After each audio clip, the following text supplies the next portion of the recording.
Bonjour à toutes et à tous, ravie de vous retrouver pour cette nouvelle émission de l'École du futur. Au programme de cette émission, on ouvre comme toujours avec notre focus parce que bien utiliser les écrans, ça s'apprend en famille. Et au jour le jour, Le Clémy vous propose un nouvel épisode de sa série La famille tout écran. Et puis vous le savez, quand elle est sur ce plateau, elle ne vient jamais sans une idée derrière la tête. C'est Jeanne Dreyfus, bonjour. Bonjour Lisa. De quoi est-ce que vous nous parlez aujourd'hui ? On va parler d'une nouvelle pièce de Molière. Quoi ? Mais oui, elle est écrite, évidemment, avec les moyens de l'intelligence artificielle, vous imaginez bien. Et dans l'École du futur, vous le savez, on aime explorer ces endroits où l'innovation rencontre l'inclusion. Alors aujourd'hui, nous vous proposons de découvrir une initiative qui aide des milliers d'élèves sourds à surmonter leurs difficultés en français écrit avec une approche totalement repensée et adaptée à leurs besoins réels. On en parle avec notre invitée du jour, Manon Villot. Bonjour. Bonjour Lisa. Vous êtes cofondatrice de Signéose. On va continuer à en parler dans un instant, bien évidemment, mais d'abord, place au focus.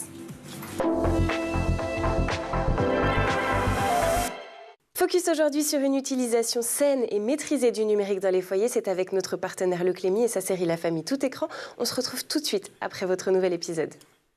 Vous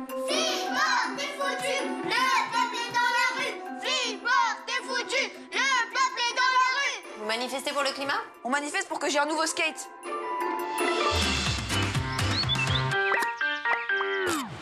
Non mais je comprends pas, il a des roulements anti-bruit, un super design, des finitions superbes. Moi, si j'avais pas une entorse aux gros orteils, je serais déjà en train de faire un kickflip. Oui, mais c'est pas le Fire Skate 2000.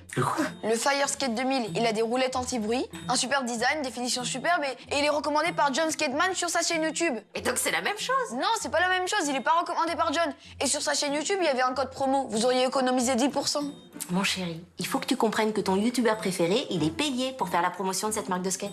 C'est pas une de vos astuces pour me baratiner, ça ? Ah, attends, je vais lui montrer. Hé hé, c'est encore à moi d'enquêter. Tiens, regarde. Sur cette vidéo de compétition, il n'utilise pas le Fire Skate 2000. C'est bien la preuve. Chérie, regarde. C'est le nôtre qui l'utilise. Bon, ok, je vous crois. Finalement, il est pas si mal, ce skate. Et évite de slider dans mes hortensias. La publicité sur Internet est de plus en plus difficile à débusquer. Elle peut se cacher partout, sous la forme d'un contenu sponsorisé sur les réseaux sociaux. Il faut apprendre à la démasquer. Comprendre comment sont rémunérés les influenceurs et les stars du web permet de prendre de la distance critique vis-à-vis de leurs conseils et recommandations.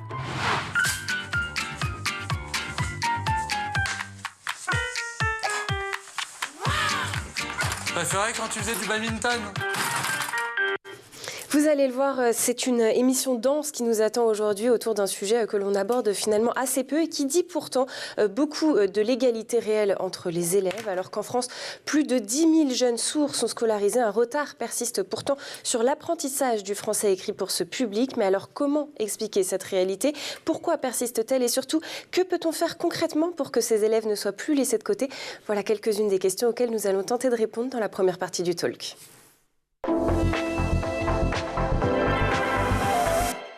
Et pour m'accompagner en plateau aujourd'hui, Manon Villot, bonjour. Bonjour. Vous êtes cofondatrice de Signéose. Alors, pour commencer, je pense que le plus simple, le plus évident, c'est de nous présenter ce qu'est Signéose. Oui, donc Signéose, c'est une structure, une entreprise sociale qui accompagne les jeunes sourds dans leur scolarité et principalement leur permettant de suivre tout un programme de remise à niveau en français écrit et de l'aide aux devoirs. Donc la particularité de ce programme, c'est que c'est numérique, tout se fait à distance et donc c'est sur le temps périscolaire, après l'école. Bon, alors pour comprendre l'ampleur du sujet auquel vous vous êtes attaqué avec Signéose, peut-être qu'on peut rappeler de manière plus précise que ce que j'ai fait en introduction. En France, combien de jeunes sourds sont scolarisés ? Donc comme vous l'avez précisé, donc il y a 10 400 jeunes sourds qui sont scolarisés selon les chiffres de la direction de l'éducation nationale. Et donc ces jeunes sourds, ils ont deux modes de scolarisation. Soit ils sont en inclusion, donc c'est-à-dire en classe ordinaire, donc dans des écoles comme vous et moi on a fait, soit ils sont dans un établissement médico-social. Bon, et alors, que sait-on aujourd'hui de leur niveau moyen en français écrit ? Parce que c'est le sujet spécifique auquel vous vous attaquez tout de même. Donc, c'est une observation de terrain qu'on a faite avec Signéose. C'est qu'en général, il y a 3 à 4 ans de retard sur le programme scolaire, avec plus particulièrement de grosses difficultés sur l'apprentissage du français écrit, donc la capacité à lire et à écrire le français. Alors, pourtant, la loi de 2005 a reconnu la langue française des signes comme une langue à part entière. Alors, Pourquoi ce retard persiste-t-il 20 ans plus tard? Oui, donc ça a été une grande évolution, la loi de 2005, parce que ça a permis à toutes ces familles ayant un enfant en situation de surdité de choisir le mode d'éducation, à savoir est-ce qu'on va plutôt vers un parcours oralisant, où on va travailler autour de j'apprends à parler, j'apprends à lire sur les lèvres, et ensuite j'apprends à écrire et je continue mon apprentissage, ou bien je vais vers un apprentissage donc bilingue, c'est-à-dire en langue des signes française et en français écrit. Est-ce qu'il y a des différences justement de niveau entre les établissements spécialisés et les établissements normaux, traditionnels? Alors, ce qu'il faut savoir, c'est qu'après la loi de 2005, il y a eu deux objectifs pédagogiques très différents, effectivement, pour les établissements médico-sociaux, où l'objectif, c'était plutôt d'orienter des jeunes sourds avec un handicap associé. Et donc, un établissement médico-social est régi par le ministère de la Santé. Et donc là, on va vraiment se focaliser, bien sûr, en plus du parcours éducatif, sur le parcours de soins des enfants. Donc, la stratégie pédagogique va vraiment être différente, puisque sur le temps scolaire, ils peuvent avoir des rendez-vous médicaux. Contrairement à une orientation en classe ordinaire, où en fait, l'enfant va vraiment suivre sa scolarité comme tous les autres jeunes sur le temps scolaire. Alors, sur les classes ordinaires, qu'est-ce qui manque le plus aujourd'hui, finalement, pour que la loi soit peut-être vraiment appliquée sur le terrain et qu'il n'y ait plus, justement, ce retard que vous nous expliquez? Oui, donc même si la langue des signes, ça peut paraître le seul mode d'éducation pour les enfants en situation scolaire, en classe ordinaire, ce qu'il faut savoir, c'est qu'il y a une multitude de profils d'enfants sourds. Et donc, chaque enfant sourd va avoir un projet personnalisé qui va être mis en place au sein de l'établissement avec le corps professoral. Dans le cas des enfants dont moi je m'occupe, à savoir ceux qui utilisent la langue des signes comme mode de communication, la plupart du temps, ce qui manque, c'est des professionnels sur tout le temps scolaire, donc des interprètes, des interfaces de communication ou des AESH formés. Voilà. Alors, qu'est-ce qui rend finalement l'apprentissage du français écrit particulièrement difficile à acquérir pour les élèves atteints de surdité? Oui, donc pour des enfants qui sont en classe ordinaire, s'il n'y a pas de classe type Ulysse qui vont venir proposer un apprentissage spécifique du français pour les jeunes sourds ou un pôle surdité qui accompagne l'école, ce qui va se passer, c'est que l'enfant va se retrouver lors des petites classes donc à apprendre le français avec une méthode basée sur le son. Donc on reconnaît les syllabes qu'on va associer ensemble pour former un mot. Voilà, la syllabe M avec A, ça fait ma, puis ça forme le son maman. Donc, je pense que vous avez bien compris que pour un enfant qui n'entend pas les sons, il va y avoir des confusions, enfin, il va avoir du mal à assimiler ces connaissances-là. Et ensuite, c'est vraiment toute la pédagogie du professeur. S'il n'a pas eu de formation ou de ressources pour adapter sa pédagogie à un enfant sourd, en fait, on va juste combler, essayer de réexpliquer derrière avec les professionnels qui sont sur place, mais ça ne va pas être une pédagogie spécialisée. Donc c'est avant tout un enjeu scolaire et ce n'est pas une problématique liée à la linguistique, c'est-à-dire on pourrait s'interroger sur le fait que, par exemple, l'anglais soit peut-être plus facile à apprendre à l'écrit pour les jeunes sourds. C'est vraiment pas la structure de la langue en elle-même qui pose problème. Effectivement, donc pour les jeunes qui ensuite apprennent l'anglais, par exemple, lorsqu'ils sont un peu plus grands, ils disent souvent que c'est un petit peu plus facile, il y a moins de règles de grammaire, il y a moins d'exceptions.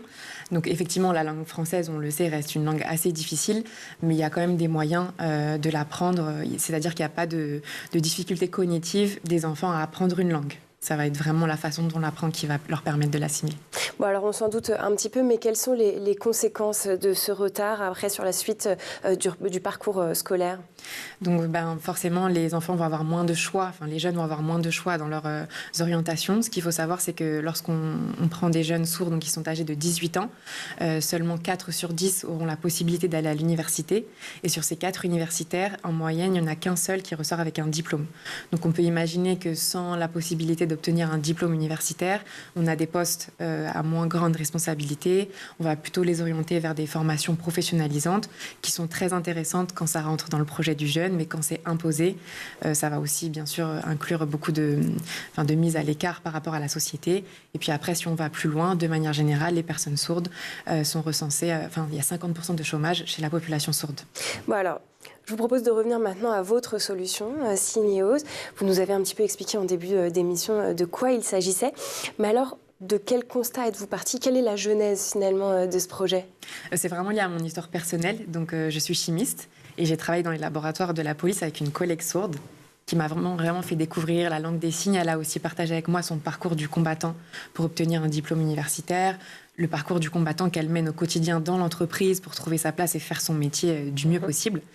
Et donc ça m'a beaucoup touchée. Et comme j'étais bénévole pour accompagner des jeunes sourds, quand elle m'a expliqué que ça n'existait pas vraiment pour les sourds, il y a un petit peu eu l'idée d'essayer de proposer ça aux jeunes sourds. Ça, c'est vraiment partie du terrain finalement. Alors pour revenir à vos méthodes, vous évoquez donc une méthode bilingue, langue des signes française et français écrit. Concrètement, comment ça va s'articuler au quotidien dans les séances? Oui, donc la particularité, c'est que tous les intervenants pédagogiques utilisent la langue des signes pour communiquer avec les jeunes. Donc ça, c'est vraiment la base avec un niveau soutenu, pour qu'on puisse du coup aller en profondeur dans les explications de règles de grammaire ou d'autres matières. Et l'autre particularité, c'est qu'on va très vite essayer d'accompagner le jeune vers l'écrit. Donc il va y avoir beaucoup de mise en situation à l'écrit, on va utiliser beaucoup le chat pour faire des petites conversations, on va utiliser des images qui ont derrière la traduction du mot à l'écrit, et on va demander un petit peu à l'enfant de s'approprier la langue par le jeu à l'écrit. Vous proposez aussi une évaluation personnalisée en tout début de parcours. Qu'est-ce que vous mesurez à ce moment-là et quel est le constat, j'ai envie de dire, que vous faites en moyenne à ce moment-là? Donc l'intérêt de cette évaluation en début de parcours, c'est que quand on reçoit les élèves, donc ils sont dans une classe, donc on pourrait tout de suite se baser sur le programme scolaire de ce niveau de classe. Mais comme je vous l'ai dit, on peut avoir un enfant qui est en 3e et qui a un niveau de lecture et d'écriture d'un enfant de CM2 ou de 6e. Donc on va vraiment refaire une évaluation en partant de zéro. Donc on commence par une petite conversation via le chat pour voir est-ce que, avec une question simple, comment est-ce que tu t'appelles, quel âge as-tu, est-ce que l'enfant est capable d'écrire une phrase en réponse. Et ensuite, de plus en plus, en fait, on augmente la difficulté des exercices. Donc après, ils ont des QCM, ils peuvent avoir un texte à lire qui correspond au niveau qu'on a préévalué.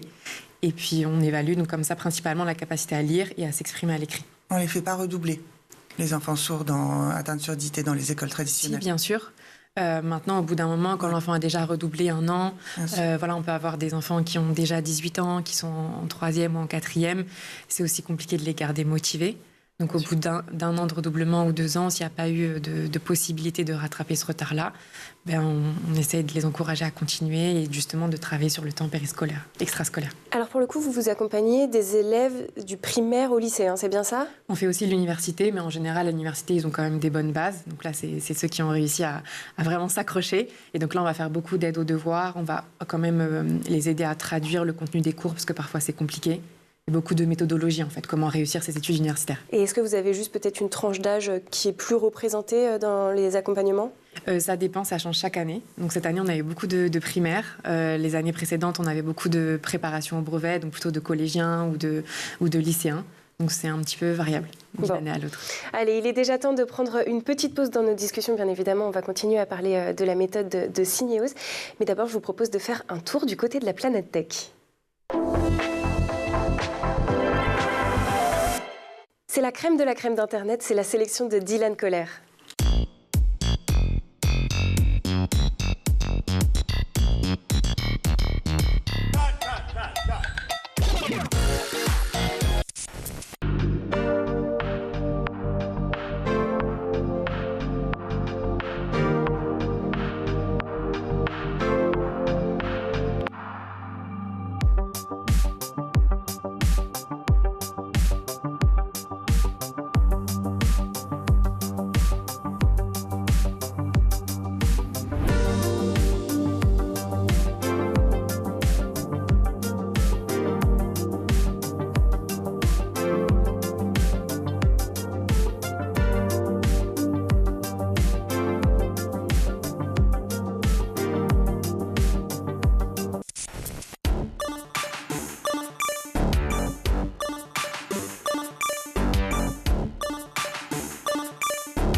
voilà de retour sur le plateau de l'École du Futur, toujours en compagnie de mon invité Manon Villot, cofondatrice de Signéos, une initiative dédiée au soutien scolaire des jeunes sourds. On va continuer à en parler en seconde partie d'émission, mais d'abord, place à la chronique de Jeanne Dreyfus qui a une idée derrière la tech. Jeanne, aujourd'hui, vous nous parlez d'un spectacle singulier, une nouvelle pièce de Molière, écrite 350 ans après sa mort, rien que ça, et ce grâce à l'intelligence artificielle. Le titre du projet, Molière Ex Machina. En 2023, un dramaturge fait une hypothèse étrange. Quelle pièce Molière aurait-il écrite s'il n'était pas mort en 1673 ? Cela aurait pu bien être l'histoire, inventée par le metteur en scène Michael Bouffard et le théâtre Molière-Sorbonne, d'un père prêt à tout pour marier sa fille et qui pour ça fait appel à un astrologue haut en couleur. Côté IA, ils ont consulté le collectif Obvious avec qui ils ont collaboré. Ce sont eux, je ne sais pas si vous vous souvenez, qui avaient vendu en 2018 la première œuvre générée par IA dans la maison de vente Christie's, adjudication à l'époque $432 500 au marteau. Alors comment fait-on pour écrire une nouvelle pièce de Molière qui soit crédible, Jeanne ? Alors on se demande comment Molière faisait-il lui-même. Et là, la génétique ou l'archéologie théâtrale est fort utile pour retracer son processus d'écriture. D'abord, Molière choisissait un thème et ici, donc, ils ont pris l'astrologie. Pourquoi ? C'est un terrain parfait pour la manipulation des charlatans, mais aussi un symptôme des superstitions collectives. Puis faire comme Molière, se documenter comme le nerd qu'il était. Quand il choisissait un sujet, Molière, il lisait tout ce qu'il trouvait dessus. Pour le malade imaginaire, c'était les traités de médecine. Ici, tous les ouvrages d'astrologie qui étaient dans sa bibliothèque ont servi à entraîner l'IA. Alors là, on a le thème, mais après, il faut écrire les dialogues. Absolument. Et là, on entre dans la deuxième étape du processus molièresque. L'organisation des scènes, des conflits et la mécanique de la narration. L'IA, elle fait ici des propositions, mais qui sont contrôlées de près par Michael Bouffard. Par exemple, il a rappelé à l'IA que dans toutes les pièces du XVIIe siècle, il y avait au centre de l'intrigue un mariage, comme ici. Et il faut ajouter aussi que le théâtre Molière-Sorbonne a la spécificité de reconstituer les codes du théâtre de jadis, donc ses façons de parler, ses gestes, et on appelle ça le théâtre historiquement informé. Et ça, j'imagine que c'est très différent du théâtre auquel on est habitué. Ça peut être un peu déroutant, en effet. Je vous propose de regarder un extrait. Que veux-tu, ma fille ? Ne vois-tu pas que je consulte les astres pour ton avenir ? Un certain valet, nommé Mascari. Je vous regarde. Voiturez-nous ici les commodités de la conversation. Adieu, notre braverie. Donc finalement, ça n'est pas seulement un texte, c'est une pièce montée de bout en bout. Exactement, où IA et humains travaillent main dans la main. Les décors co-créés avec l'IA sont ensuite peints d'une façon totalement artisanale, fidèle aux scénographies de perspective à l'italienne avec ses panneaux successifs. Pour les costumes, l'équipe a soumis à l'IA des gravures d'époque d'Henri de Gissé, décrites elle-même par un LLM avec parfois des erreurs, comme ici quand l'IA comprend frogging, qui signifie galon, comme grenouille, et en orne tout le vêtement. Et après, l'étape, c'est la couture sans machine à coudre, comme on le faisait à l'époque. Ils ont donc créé le costume de l'astrologue avec velours profond, galon brodé, pourpoint en soie damassée et dentelle fine. Je le rappelle, tout ça fait à la main. Bon, alors justement, à propos de l'astrologue, je me posais une dernière question, Jeanne. Pourquoi avoir choisi ce thème de l'astrologie et pas autre chose ? Parce qu'on y trouve des liens forts entre astrologie et IA. Au XVIIe siècle, l'astrologie servait à tout expliquer, les guerres, les mariages, le destin. Aujourd'hui, on attend de nos technologies qu'elles prédisent tout et on fait plus souvent confiance à l'IA parfois qu'à notre propre jugement. Et l'astrologie, elle est d'ailleurs en plein essor dans le numérique, témoigne une enquête de la BBC. Début 2020, en plein Covid, Google enregistre des pics de recherche astrologique. Et si l'on se réfère à des témoignages encore plus récents, en 2024, 27% des Américains déclaraient croire en l'astrologie. Les responsables et plateformes, et notamment TikTok et ses nombreux comptes astro. Donc le projet Molière Ex Machina aborde l'astrologie avec une perspective tout à fait actuelle, à savoir des réponses simples quand on recherche des réponses simples qu'on recherche en des temps compliqués.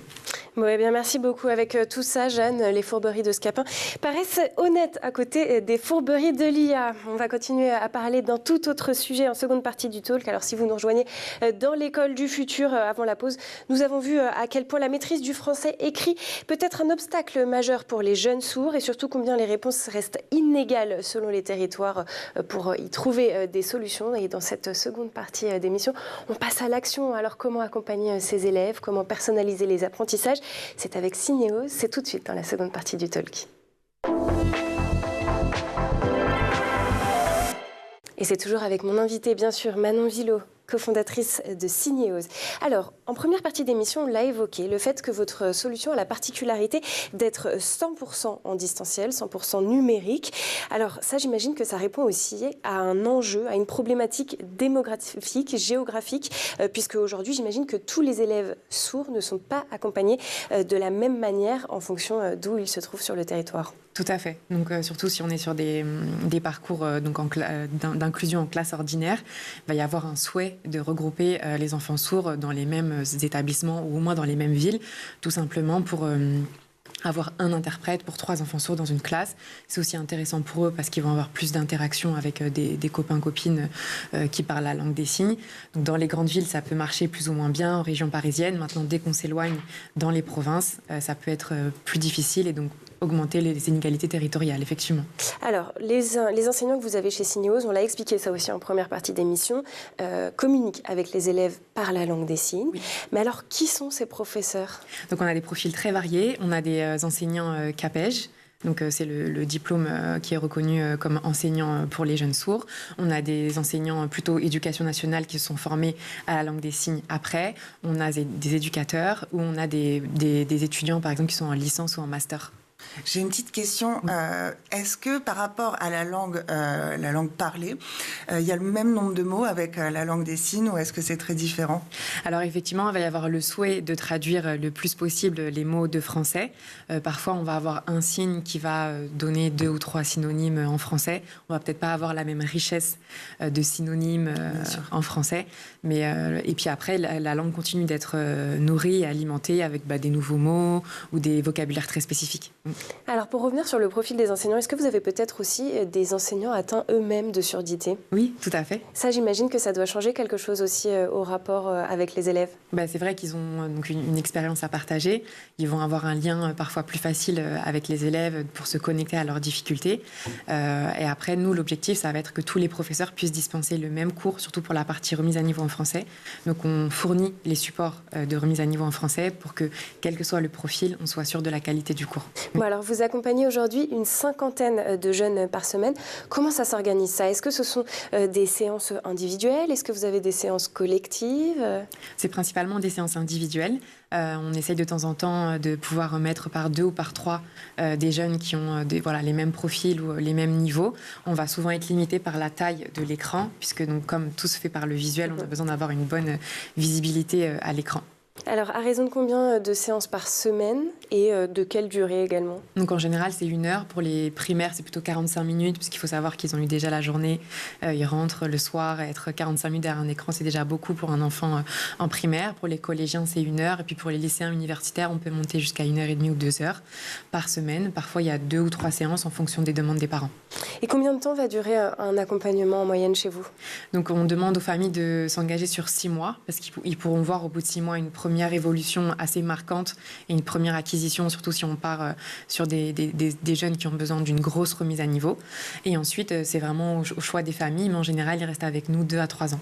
Et est-ce qu'on peut avoir des résultats plus rapides que 6 mois ou est-ce que selon vous, c'est vraiment inatteignable? Ça arrive qu'on ait des enfants qui aient juste quelques blocages, qui aient déjà des bonnes bases et là, nous, on va juste venir compléter. Mais voilà, j'ai pas envie de vendre une solution miracle. En 6 mois, c'est un petit peu difficile quand même. Bon, je crois avoir compris que vous accordez aussi beaucoup d'importance au suivi avec les familles. Oui. Justement, ces familles, quel rôle elles ont dans l'accompagnement? Je vais faire un lien aussi, pour ajouter quelque chose avec la question précédente. C'est qu'en fait, en dessous de 6 mois, au bout de quelques séances, qu'on va quand même observer chez les enfants, c'est le désir d'apprendre qui revient, la joie, le sourire, en fait, la motivation de se dire, en fait, oui, j'ai envie de m'investir dans la séance qui est souvent imposée par les parents, on va pas se mentir. Donc ça, c'est ce qu'on va voir dès les premières séances.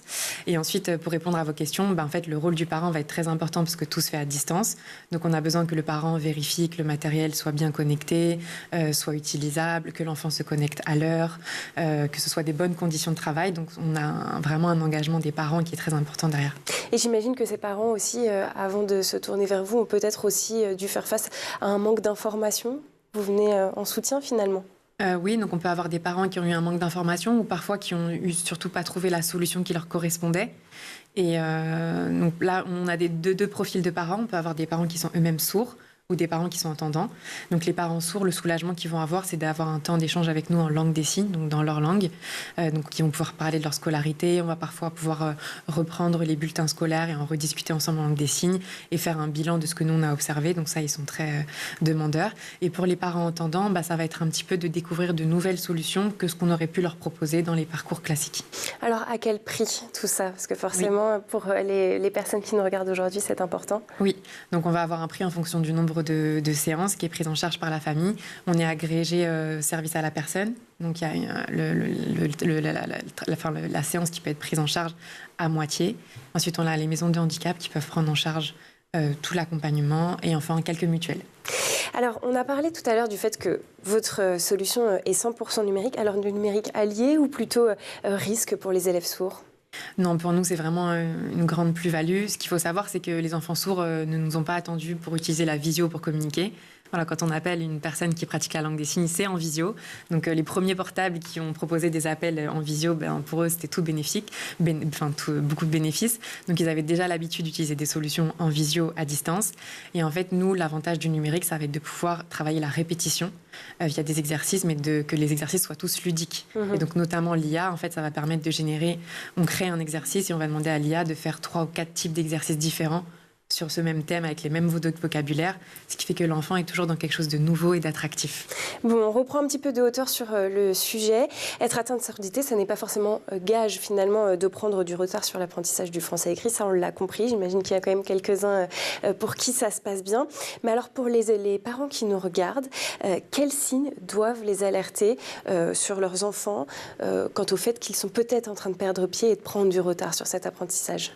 Je pense que le premier élément, ça va être l'attitude de l'enfant, voilà, une démotivation, la difficulté à s'exprimer sur son parcours ou peut-être une confusion sur où est-ce qu'ils veulent aller. Ensuite, en général, les professeurs se rendent aussi très vite. Là, on a déjà reçu normalement les premiers bulletins, on est au premier trimestre. Donc ça aussi, c'est des informations. Donc, c'est les parents qui commencent à s'investir dès le mois d'août, c'est très bien. Après, il y a une deuxième période, c'est maintenant. Et ensuite, la troisième période, ce sera après Noël. Et puis, il n'est jamais trop tard, surtout. Non. Oui, Jeanne, vous aviez une question. Est-ce que, justement, eu égard aux difficultés par rapport au langage, est-ce que les enfants atteints de surdité vont plus s'orienter justement vers des champs scientifiques ? Alors effectivement, on peut observer chez certains élèves une capacité à développer une réflexion scientifique plus facile parce qu'en fait, tout fonctionne autour des chiffres. Et parfois, la difficulté, c'est qu'en fait, ils vont juste pas réussir à lire la consigne. Le mathématique a un vocabulaire très spécifique et donc si on n'y a pas eu le temps, un professionnel qui leur a appris à identifier les mots de vocabulaire spécifique, malheureusement l'avantage qu'ils avaient au début se perd ensuite. Même pour les maths, il faut savoir lire le langage. Ils ont quand même un petit peu d'accompagnement, ils peuvent avoir des facilités, mais c'est intéressant de les accompagner pour ça aussi. Bon, ce que nous rappelle cette discussion, c'est qu'une école inclusive ne se décrète pas, elle se construit avec des pédagogies adaptées, des moyens humains et surtout des solutions innovantes pour que chaque élève ait accès aux mêmes chances de réussite. Merci beaucoup Manon Villot d'avoir été avec nous. Je le rappelle, vous êtes cofondatrice de Signéose. Merci beaucoup aussi à Jeanne Dreyfus pour sa chronique et d'avoir été avec nous en plateau. Merci aussi aux équipes en régie, à Edouard Degnaud d'avoir produit cette émission, mais surtout merci à vous de nous avoir suivis. On se retrouve dès demain à 12h30 sur School TV. D'ici là, portez-vous bien.